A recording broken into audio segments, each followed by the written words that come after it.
356 ईसा पूर्व में मैसेडोन की राजधानी पेला में सिकंदर का जन्म हुआ। उनके पिता राजा फिलिप द्वितीय एक मजबूत और महत्वाकांक्षी शासक थे। उनकी मां ओलंपियास एपिरस की एक गर्वीली राजकुमारी थी। उन्होंने बूसेफालस नाम के एक जंगली घोड़े को काबू में किया।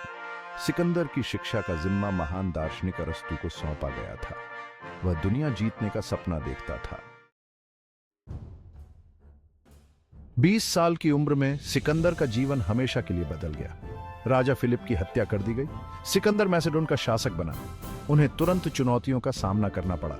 सिकंदर ने तुरंत और निर्णायक रूप से कार्रवाई की। उसने अपनी सेना को दक्षिण की ओर कूच किया, थेब्स और एथेंस में विद्रोहों को कुचल दिया। उसने उन लोगों पर कोई दया नहीं दिखाई जिन्होंने उसका विरोध करने की हिम्मत की। यूनानी शहर जल्दी ही उसके अधिकार में आ गए। वह अब यूनानियों का निर्विवाद नेता था। ग्रीस को सुरक्षित करने के बाद सिकंदर ने फारसी साम्राज्य पर ध्यान केंद्रित किया। फारसी यूनानियों के सबसे बड़े दुश्मन थे। उन्होंने अतीत में 2 बार ग्रीस पर हमला किया था। सिकंदर ने इसे फारसियों को हराने का अपना भाग्य माना। सिकंदर की सेना छोटी थी लेकिन अच्छी तरह से प्रशिक्षित और प्रेरित थी। सिकंदर एक शानदार सैन्य रणनीतिकार था। उन्होंने अपने साहस और करिश्मे से अपने आदमियों को प्रेरित किया। वह आगे से नेतृत्व करता था। युद्ध के मैदान में अपने सैनिकों के साथ कंधे से कंधा मिलाकर लड़ता था। फारस पर सिकंदर का आक्रमण 334 ईसा पूर्व में शुरू हुआ। उसने अपनी सेना के साथ हेल्सपोंट को पार किया और एशिया माइनर में उतरा। इसके बाद फारसियों के खिलाफ शानदार जीत का सिलसिला शुरू हुआ। सिकंदर की सेना संख्या में भले ही कम थी, लेकिन युद्ध कौशल में वह हमेशा आगे रहे। गौगा मेला का युद्ध, जो 321 बीसी में लड़ा गया था, सिकंदर के अभियान का एक महत्वपूर्ण मोड़ था। यहीं पर उनका सामना फारसी राजा दारा तृतीय से एक ऐसे युद्ध में हुआ जो फारसी साम्राज्य के भाग्य का फैसला करेगा। दारा ने अपने साम्राज्य के सभी कोनों से एक विशाल सेना इकट्ठा की थी। सिकंदर हमेशा की तरह इस बार भी संख्या में कम थे, लेकिन उसके पास एक योजना थी। उन्होंने फारसी सेनाओं को मात देने और उन्हें पछाड़ने के लिए शानदार रणनीति और विशाल साहस के संयोजन का उपयोग किया। उसने अपनी घुड़सवार सेना को फारसी केंद्र पर हमला करने का आदेश दिया, जबकि उसने खुद एक ऐसा युद्धाभ्यास का नेतृत्व किया जिसने दारा को चकमा दे दिया। फारसी सेना अपने विशाल आकार के बावजूद हार गई। दारा खुद युद्ध के मैदान से भाग गया और अपना विशाल धन और अपना साम्राज्य सिकंदर के हाथों में छोड़ गया। गौगा मेला में जीत ने एक सैन्य प्रतिभा के रूप में सिकंदर की प्रतिष्ठा को मजबूत किया और फारसी साम्राज्य के अंत का प्रतीक था। सिकंदर ने फारसी साम्राज्य के केंद्र बेबीलोन, सूसा और परसेपोलिस को जीत लिया। उसने विजित लोगों के साथ सम्मान और निष्पक्षता का व्यवहार किया, जिससे उनकी वफादारी अर्जित हुई। उसने फारसियों को सत्ता के पदों पर नियुक्त किया और फारसी रीति रिवाजों और कपड़ों को अपनाया। सिकंदर की महत्वाकांक्षा केवल दुनिया को जीतना नहीं था, बल्कि एक नया विश्व व्यवस्था बनाना था, जहां यूनानी और फारसी शांति और सद्भाव से एक साथ रह सके। उन्होंने अपने सैनिकों और फारसी महिलाओं के बीच विवाह को प्रोत्साहित किया।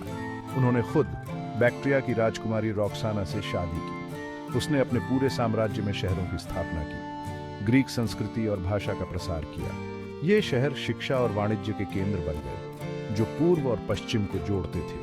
वह अपने शासन में एकजुट एक महानगरीय दुनिया का सपना देखता था।